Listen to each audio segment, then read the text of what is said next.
ॐ सहनाववतु सहनौ भुनक्तु सह वीर्यं करवावहै तेजस्विनावधीतमस्तु मा विद्विषावहै। ओम शांति शांति शांति। सामवेद के तवलकर शाखा में आया हुआ केनो उपनिषद का हम अध्ययन करने की शुरुआत कर रहे हैं। हमारे शास्त्रों में ये प्रथा है कि उपनिषद के अध्ययन से पहले शांति मंत्र आता है, क्योंकि उपनिषद का अध्ययन के लिए शांतता चाहिए, बलवान मन चाहिए, बुद्धि चाहिए, विवेक बुद्धि। इसके लिए पहली शांति प्रार्थना होती है हर एक उपनिषद के पहले।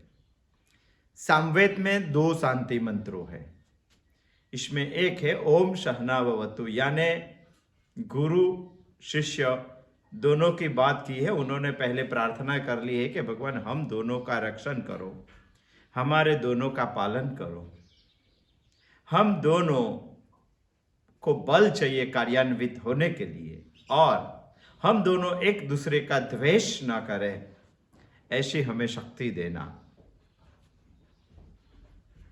और हम दोनों तेजस्वी हो सके, ऐसी भी याचना ये मंत्र में हमने की है।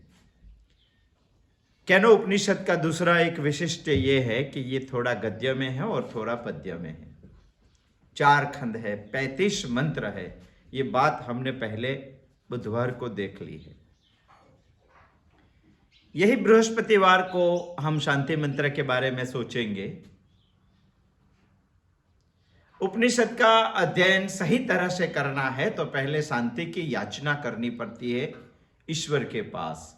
इसी वजह से शांति मंत्र की प्रार्थना उपनिषद के अध्ययन से पहले आती है। जैसे ईशावास्य में हमने ओम पूर्णमद पूर्णमिदम का अध्ययन किया था, इसमें हम 2 शांति मंत्र का अध्ययन करेंगे। इसमें एक पहले का हमने अध्ययन कर लिया है। अभी आज हम ओम आप्यायन्तु ममांगनी ये शांति मंत्र का अध्ययन करेंगे। इसकी पहली पंक्ति है ओम आप्यायन्तु ममा अंगानि। ओम आप्यायन्तु मम अंगानि, इसकी संधि विच्छेद करके यह अर्थ होता है, यानी ओम से प्रार्थना है। ओम माने परमात्मा का सच्चित आनंद स्वरूप चैतन्य जो है, जो सर्वव्यापक है, जो सर्वज्ञ है, जो निर्विकल्प है, वही चैतन्य से प्रार्थना है।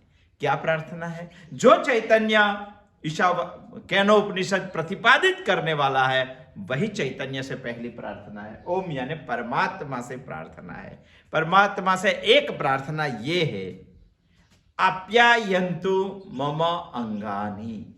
आप्यायन्तु का अर्थ होता है, आप्यायन्तु का अर्थ होता है पुष्ट करना। मम अंगानि, मम मेरा, अंगानि अंगो बहुवचन है, अवयवों पार्ट्स मेरे शरीर का, ऐसे मिला के बोलेंगे तो ये शरीर ही हो सकता है। माने ईशावास्य उपनिषद केनो उपनिषद का अध्ययन करने से पहले हमने परमात्मा से ये प्रार्थना करनी है कि परमात्मा मेरे सभी अंग पुष्ट हो, मेरे सभी अंग पुष्ट हो, यानी उपनिषद के अध्ययन से पूर्व मेरा शरीर पुष्ट होना चाहिए, और उपनिषद का सही माने में अध्ययन करने के लिए मेरा संपूर्ण शरीर पुष्ट माने स्वस्थ होना चाहिए।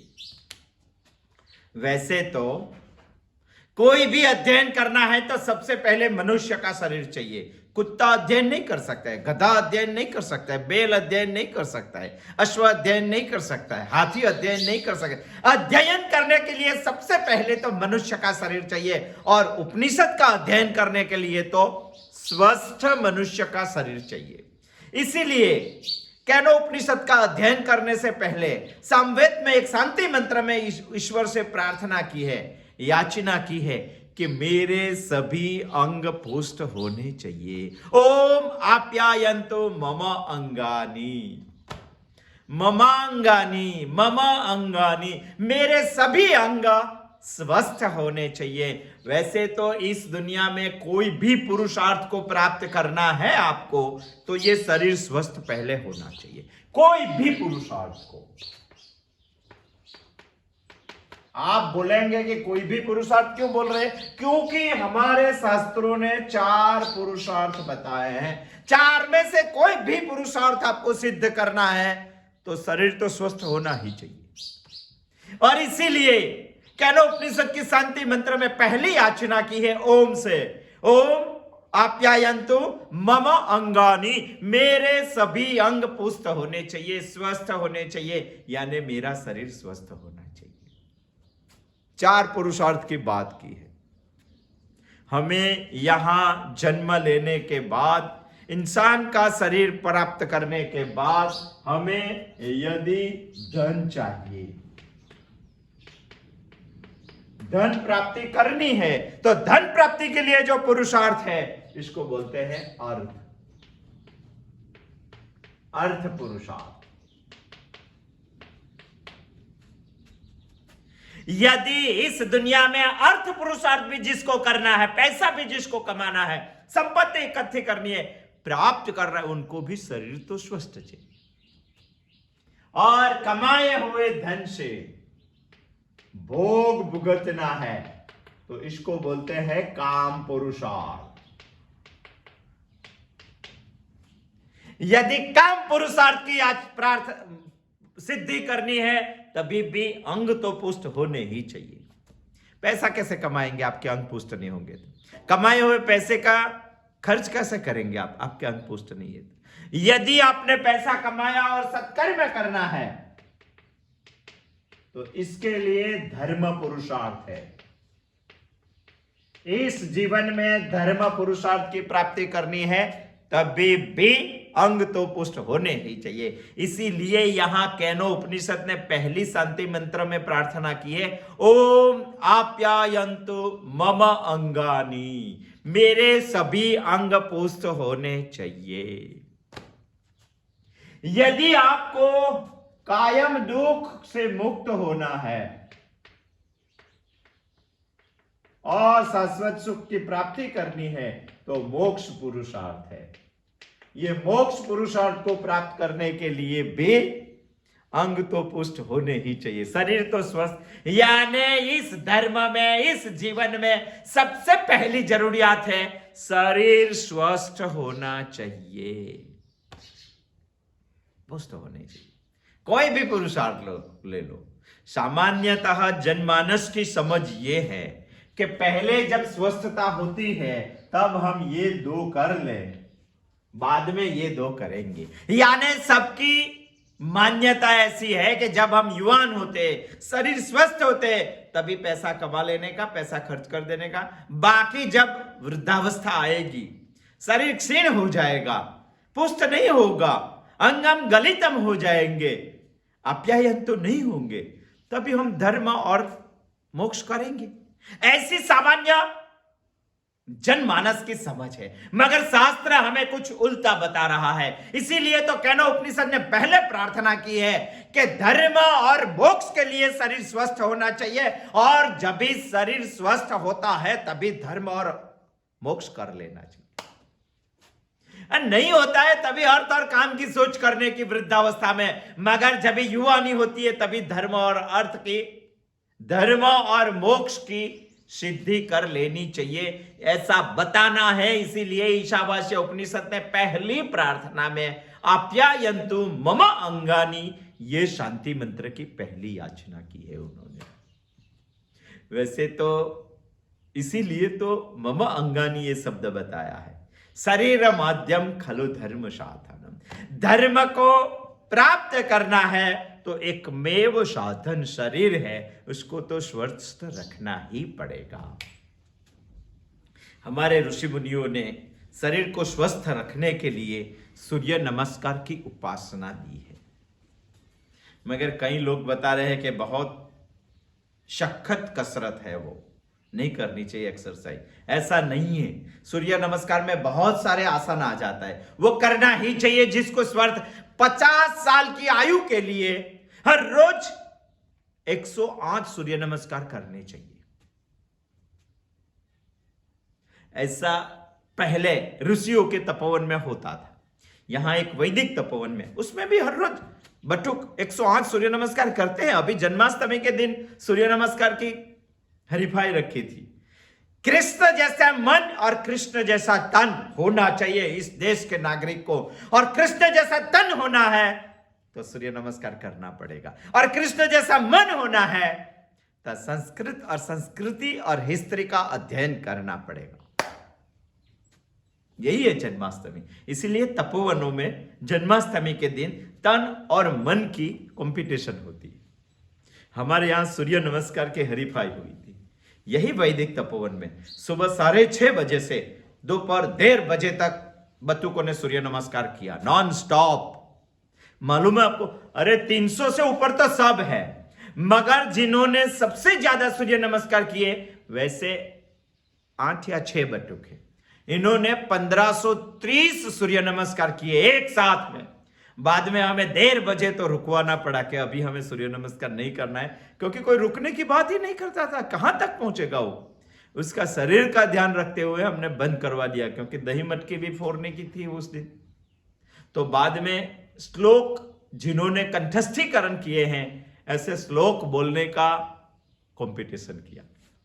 तभी हमारे यहां एक बतुक ने 600 श्लोक कंठस्थ किए थे। सिर्फ श्रीमद् भगवत गीता के नहीं, श्रीमद् भगवत गीता के 3 ही अध्याय उनको आते हैं, बाकी के एक्स्ट्रा 600 श्लोक बुलाओ, और इसको कन्हैया बनाया।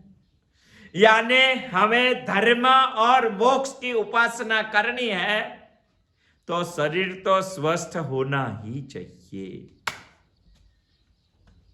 108 सूर्य नमस्कार तो करना ही चाहिए। 50 साल की आयु तक तो कंपलसरी है। और 51 साल की आयु में क्या करेंगे? 51 साल की जब आयु हो जाती है उसकी, 51 साल की जब आयु हो जाती है, तभी उसको सूर्य को अर्घ्य देना है। यदि नहीं हो सके तो सूर्य नमस्कार करना ही है। मगर आप ब्रह्मचर्य आश्रम से गृहस्थ आश्रम तक सूर्य नमस्कार करेंगे तो वानप्रस्थ और संन्यास्त में स्वस्थ ही रहेंगे। जब भी आपको सूर्य नमस्कार आपसे नहीं होता है तभी सूर्य को अर्घ्य देना है। मगर सूर्य को अर्घ्य घर के आंगन में खड़े होकर नहीं दे देना है, घर से पानी ले जाकर के गांव के बाहर जाना है और सूर्य को अर्घ्य देना है। यानी आपका मॉर्निंग वॉक भी हो जाएगा। शरीर तो हमें अच्छा होना ही चाहिए। इसीलिए तो कबीर जी हमें बता रहे हैं, गुजराती में उसका दोहा है, रात्रे वेलो जे सुए वेलो उठे वीर, बल बुद्धि धन वधे, ऐसा कहत कबीर। कबीर जी ने कहा है जो रात को जल्दी सो जाता है वो सुबह जल्दी उठता है, उसी को ही वीर बोलना चाहिए। और इसको बल बुद्धि और धन संपादित होता है, ऐसा कबीरा ने बताया है। उसमें भी धन पहले नहीं बताया। इस बात हम इसलिए कर रहे हैं कि यहां भी धन पहले नहीं बताया, यहां बल पहले बताया। यदि बल नहीं है तो बुद्धि और धन का भी कुछ काम नहीं है। बल बुद्धि और धन लास्ट में बताया, धन जो हम पहले बता देते हैं। कबीर जी ने बताया बल बुद्धि और धन, ये तो तीसरे नंबर पर है, ये दूसरे नंबर पर है, ये पहले नंबर। आज इंसान ने उसको पहले नंबर पे ला दिया है और इसको तीसरे नंबर पे ला दिया है। शास्त्र की बात हमें समझनी चाहिए। केनोपनिषद ने क्यों अपने शांति मंत्र में ओम आप्यायन्तु मम अंगानि ये बात पहले क्यों बताई? मम अंगानि पुष्ट होने चाहिए, ये बात उन्होंने पहले क्यों बताई? बल शरीर में पहले होना चाहिए। बल की उपासना इस दुनिया में जन्म लिए हुए हर एक इंसान को करनी चाहिए। जिसका स्वस्थ शरीर है, जिसका तंदुरुस्त शरीर है, उसमें ही तंदुरुस्त मन रहता है। शरीर अच्छा नहीं है तो मन भी अच्छा नहीं रहेगा। और मन को इस दुनिया के सभी विकारों के सामने लड़ना है, और लड़ना है तो मन भी तंदुरुस्त चाहिए, स्वस्थ चाहिए, और उपनिषद जैसे विचार का अध्ययन करना है, और उपनिषद जैसे विचार का अध्ययन करना है, और दुनिया के विकारों के सामने लड़ना है तो मन तंदुरुस्त चाहिए, और तंदुरुस्त मन के लिए पहले तंदुरुस्त शरीर चाहिए। स्वस्थ शरीर में ही स्वस्थ मन रहता है। यह बात पहली केनोपनिषद की हमें समझ लेनी चाहिए। इसीलिए केनोपनिषद ने शांति मंत्र में पहली प्रार्थना की है, ओम आप्यायन्तु मम अंगानि। मेरे सभी अंग भगवान पुष्ट होने चाहिए, परमात्मा स्वस्थ होने चाहिए, परमात्मा बलवान होने चाहिए। यह प्रार्थना इसीलिए पहली है। विकार से स्वाधीन नहीं होना है, हमें तो उपनिषद का अध्ययन करना है, और उपनिषद का अध्ययन करेंगे तभी विकार से स्वाधीन नहीं होगे। तभी विकार से स्वाधीन नहीं होगे तो हमारा मन मजबूत चाहिए। मन शरीर में ही मजबूत होता है। मगर आज सारी दुनिया की ऐसी सोच है कि हम जब वृद्ध होंगे तभी उपनिषद का अध्ययन करेंगे।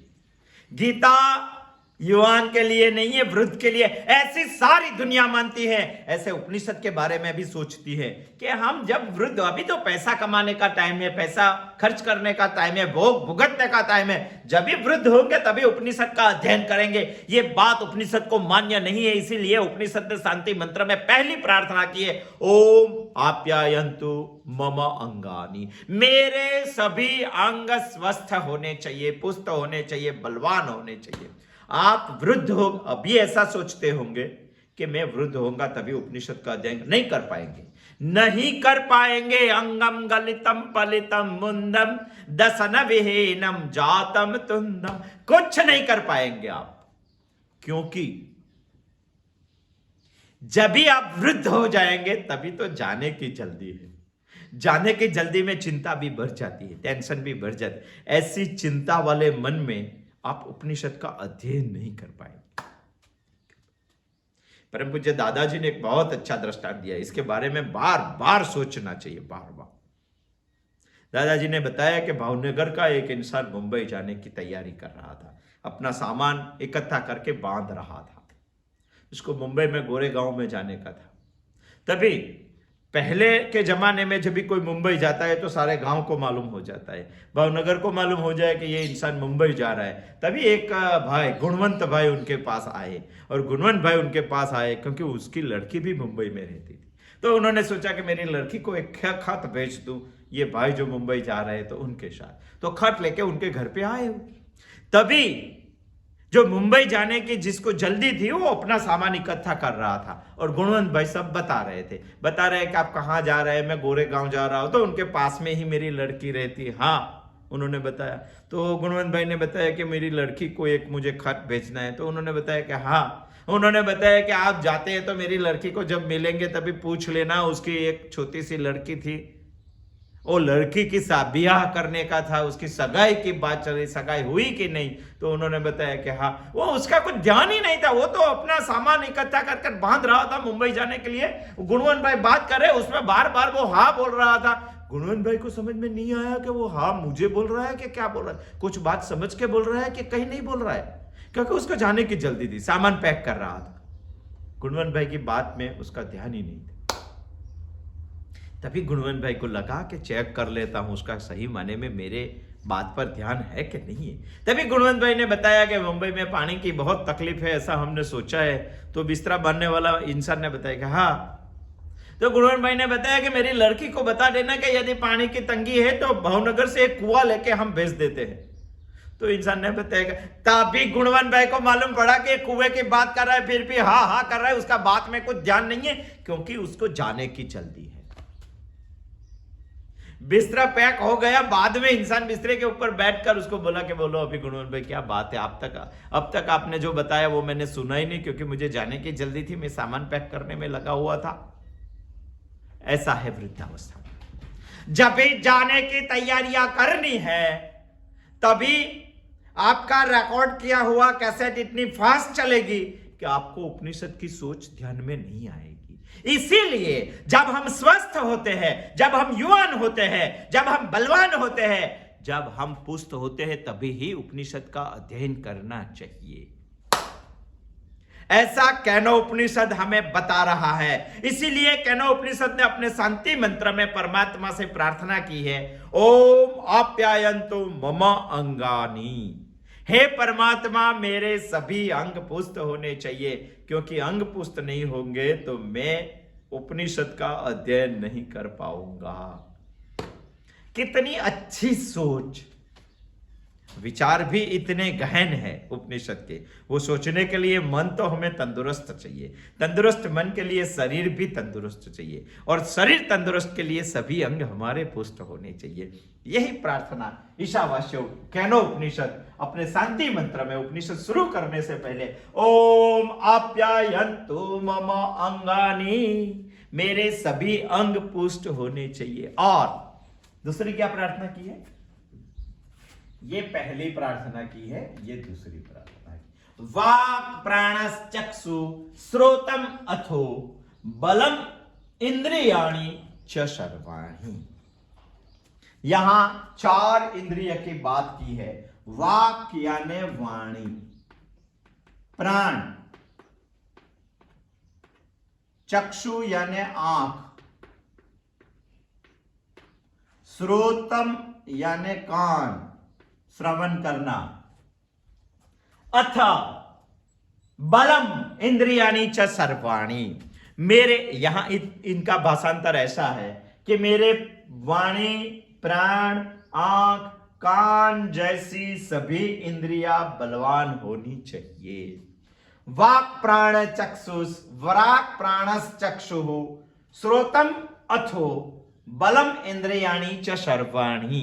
दूसरी प्रार्थना है शांति मंत्र में कैनोपनिषद की कि हे भगवान, मेरे शरीर के सभी अंग तो पुष्ट होने ही चाहिए, क्योंकि उपनिषद के अध्ययन के लिए मुझे जरूरी, मगर वाक, प्राण, चक्षु, श्रोत जैसी सभी इंद्रियां बलवान होनी चाहिए। वाणी, प्राण, आंख और कान जैसी मेरी सभी इंद्रियां बलवान हो, ऐसी प्रार्थना की है। यहां हमने सोचा कि शरीर की बात की है, अंगों की बात की है, और अभी इंद्रियों की बात की है। यानी सभी बलवान होना। यदि मेरी आंख ही बलवान नहीं हो, मुझे दिखाई नहीं दिया, तो मैं उपनिषद का अध्ययन कैसे कर पाऊंगा? मेरा कान ही सही नहीं है तो मैं उपनिषद का अध्ययन कैसे कर पाऊंगा? यदि मेरी वाणी सही नहीं है, मेरे प्राण सही नहीं है, अध्ययन के लिए ये 4 इंद्रियां काफी है। ये 4 इंद्रियां तो होनी ही चाहिए, इसलिए 4 का नाम लिया है, बाकी जैसी। ये 4 जैसी मेरी सभी इंद्रियां बलवान होनी चाहिए भगवान, ये होना चाहिए। इंद्रिय बलवान का 2 अर्थ है, हमें समझ लेना चाहिए। एक तो इंद्रिय बलवान होनी ही चाहिए,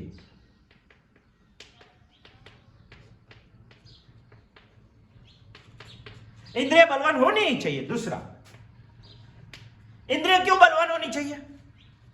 क्योंकि इंद्रिय पूर्व जन्म से भोग भुगतते हुए आई हुई है, हजारों जन्म से भोग भुगतते हुए आई है। ये भुगतते भुगतते मेरे मन में कई सारे संस्कार पड़ गए हैं। बहुत ध्यान से सुनना, ईशावास्य उपनिषद ने कि कैनो उपनिषद ने, ईशावास्य उपनिषद जाने में थोड़ी देर लगेगी क्योंकि अभी 1 सप्ताह हुआ है, इसीलिए ईशावास्य उपनिषद मगज में आ जाता है। कैनो उपनिषद ने पहली ये प्रार्थना क्यों की है, ये भी हम समझ रहे हैं। दूसरी ये प्रार्थना क्यों की है, वो भी हम समझ रहे हैं। और बलवान क्यों चाहिए? बलवान का मतलब मजबूत होनी चाहिए, आंख से दिखाई देना चाहिए, प्राण श्वासोश्वास सही ढंग से चलना चाहिए, दृष्टि कंप्लीट होनी चाहिए, श्रवण इंद्रिया बहुत अच्छी होनी चाहिए, और आंख से दिखाई भी देना चाहिए। ये सब होना चाहिए। बलवान का एक मतलब है वो मजबूत, बलवान पुष्ट होनी चाहिए, स्वस्थ होनी चाहिए। दूसरा मतलब है हमारी इंद्रिय जन्मों से भुगतती आई है, भुगतने से संस्कार पड़ गए हैं और हमारे इंद्रिय में एक संस्कार अवश्य पड़ गया है भुगतने के लिए, भुगतने के बाद विषय का आकर्षण, विषयाकर्षण। दुनिया के सारे विषयों का आकर्षण हमारी इंद्रिय में आ गया है और विषयों का अपाकर्षण करके, विषयों में आकर्षण को रोक के अध्ययन के आकर्षण में लगाना है।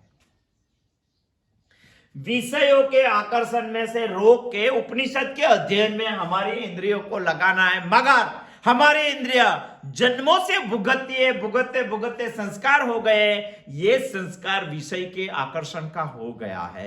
इसीलिए सामान्यतः सभी की सब इंद्रिया विषयों के आकर्षण में लगी रहती है। इससे रोक कर उपनिषद के अध्ययन में लगाना है। यहां रोकनी है और यहां लगानी है तो बल चाहिए ही। निर्बल इंद्रिया विषयों के अपाकर्षण में नहीं लग सकती, निर्बल इंद्रिया उपनिषद के अध्ययन में नहीं लग सकती। यहां से रोकनी है, यहां लगानी है, यहां से रोकनी है और यहां लगानी है तो बल तो चाहिए ही। वही बल की बात की है। हमारी इंद्रिया विषयाधीन नहीं, उपनिषदाधीन होनी चाहिए। उसी उद्देश्य उपनिषद ने प्रार्थना की है, वाक् प्राणस चक्षु श्रोतम मथो बलम इंद्रियाणि च सर्वाणि। ये शांति प्रार्थना की दूसरी बात कैनो उपनिषद ने इसीलिए बताई है। और वैसे भी मानेंगे तो इंद्रिय तो हमारा साधन है, हथियार है।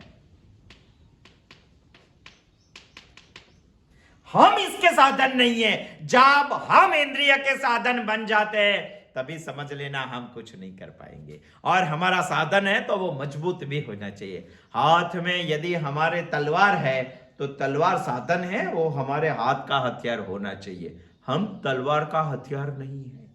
ये बात सही ढंग से हमें समझनी चाहिए। हम विषय जब हमारे सामने आते हैं तो हम में ताकत होनी चाहिए, हमारी इंद्रियों में बल होना चाहिए कि विषय को थोड़ी देर के लिए खड़ा रखे, विषय के बारे में थोड़ी देर के लिए सोचे और विषय का गुलाम ना बने। ऐसी हमारी इंद्रियों को ताकत होनी चाहिए। यदि गुलाम बन गई, इंद्रियों सामान्यतः विषयों के पीछे ही भागती है, उपनिषद के पीछे कम भागती है। इसीलिए तो ये करोड़ों इंसानों का देश है, उसमें बहुत कम लोग उपनिषद पढ़ रहे हैं, क्योंकि सभी की इंद्रियां विषयों के पीछे भागती है। उपनिषद के पीछे कहां भागे? ये इंद्रियां उपनिषद के पीछे भागनी चाहिए और विषय के पीछे नहीं भागनी चाहिए। इसके लिए तो इंद्रियों के पास बल चाहिए। बल के बगैर ये नहीं हो सकता है। ये बात कैनो उपनिषद को मालूम है। इसीलिए शांति मंत्र में कैनो उपनिषद ने बताया, वाक् प्राणस चक्षु श्रोतम अथो बलम इंद्रियाणि च सर्वाणि। मेरी सभी इंद्रियों में बल हो, ऐसी ओम से, परमात्मा से प्रार्थना कर रहे हैं। उपनिषद सुनना है और कोई फिल्म की टिकट लेके आते हैं तो हम फिल्म में चले जाते हैं। हमारी इंद्रियां विषयों के पीछे भागते हैं, हमें रुकना चाहिए। बताते हैं हर बुधवार को उपनिषद तो आता ही है यार, फिल्म कहां आएगी, चलो फिल्म देखते हैं, बाद में देख लेंगे। उपनिषद को भागती है इंद्रियां, उसको रोकनी है। जब बच्चे की एग्जाम चलती है और क्रिकेट खेलने का उसको मन होता है तो इंद्रियों को रोकनी है, एग्जाम में लगानी है। वैसे ही हमें इंद्रियों को रोकनी है, उपनिषद में लगानी है, तो उसके पास बल चाहिए। इंद्रियों को रोकने के लिए विवेक बुद्धि का बल चाहिए, इससे ही ये कंट्रोल में आएगी। इंद्रिय तो विषय के पीछे भागती ही है। विषय नहीं देखते हैं तभी शांत बैठती है, जब विषय देख लेती है तभी भागने लगती है। भागती हुई इंद्रियों को रोकने के लिए बलवान इंद्रिय चाहिए। दादाजी ने एक एग्जाम्पल दिया है अकबर और बीरबल का। अकबर राजा, बीरबल बहुत बुद्धिशाली था और बीरबल की बुद्धि के नीचे अकबर को ऐसा लगता कि मेरे पास कुछ नहीं। इसीलिए एक दिन कुछ करने की सोच आई तो उन्होंने कुछ किया। क्या किया? अपने घर पे 4 बिल्ली को पाला उन्होंने और 4 सफेद बिल्ली को पाला।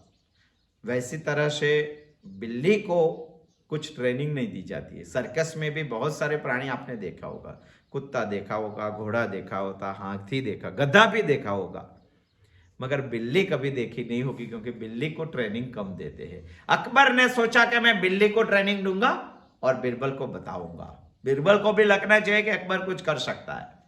तो उन्होंने 4 सफेद बिल्ली को ट्रेनिंग दी है। यहां 4 की बात की है, इसलिए हम 4 की बात कर रहे हैं। 4 बिल्लियों को ट्रेनिंग दिया। ऐसी ट्रेनिंग दिया कि जब अकबर खाना खाने के लिए बैठता है तभी चारों बिल्ली साथ में बैठ जाती है। उसके माथे पे वो जलाया हुआ दिया यानी क्या बोलते हैं, हाँ, दिया रखता था जलाया हुआ, और दिए के उजाला में अकबर खाना खा रहा है। ऐसी ट्रेनिंग चारों बिल्ली को दी थी। सफेद बिल्ली लगती है भी मोहक। ऐसी बिल्ली को हर रोज ऐसा खाना खाता था। एक बार अकबर को ऐसा लगा कि बीरबल को मुझे ये बताना चाहिए, इसलिए एक दिन अकबर ने बीरबल को बताया कि खाना आओ, खाने के लिए आओ मेरे घर पे, एक दिन मेहमान तो आओ, आप कभी खाने के लिए नहीं आते। मगर खाने का आमंत्रण बीरबल को मिला तो बीरबल ने बताया कि राजा आज खाने के लिए क्यों इतनी सारी बात मुझे बताए, चौकस कुछ रहस्य होना चाहिए। इसलिए बीरबल देखने के लिए गया। अकबर ने खाना परोस दिया, दोनों बैठ गए, चारों बिल्ली भी सामने बैठ गई। चारों बिल्ली के सर पे उन्होंने ये दिया लगा दिया और दिया उसके माथे पे लगाया और दिया के उजाले में दोनों खाना खा रहे थे। अकबर ने बीरबल को बताया कि बीरबल कुछ अजीब देखा? तो बीरबल बताया कि हाँ देखा राजा जी के, आपने वो बिल्ली को ट्रेनिंग दिया है, बहुत अच्छी ट्रेनिंग दी है, बहुत बुद्धिशाली आप, मगर मैं ऐसा सोचता हूं कि आप हर रोज ऐसे खाना खाते हैं कि आज मुझे बुलाया इसीलिए ऐसा खाना खा? नहीं नहीं, मैं हर रोज ही ऐसा खाना खाता हूं। बहुत अच्छा, बहुत अच्छा। बीरबल ने बताया कि अकबर ने बताया कि मैं तो वैसे हर रोज खाता हूं, कल भी वैसे ही खाऊंगा, देखना है तो कल भी आने का। बीरबल ने सोचा कि मुझे कल आना पड़ेगा। घर पे गया, घर पे जाके वो तो खाने के टाइम पे आ गया। अकबर राजा के साथ खाने के लिए बैठे, चारों बिल्लियां बैठ गई, चारों के सर पे दिया लगा दिया, उजाले में दोनों खाने बैठ गए। तभी बीरबल ने एक चालाकी की थी, अपने घर से एक चूहा जेब में रख के आया था। जब भी खाने का शुरू हुआ, बिल्ली आ गई, उसके सर पे दिया लगा दिया, तभी आहिस्ता आहिस्ता अपने जेब में से चूहा निकाल के उन्होंने छोड़ दिया।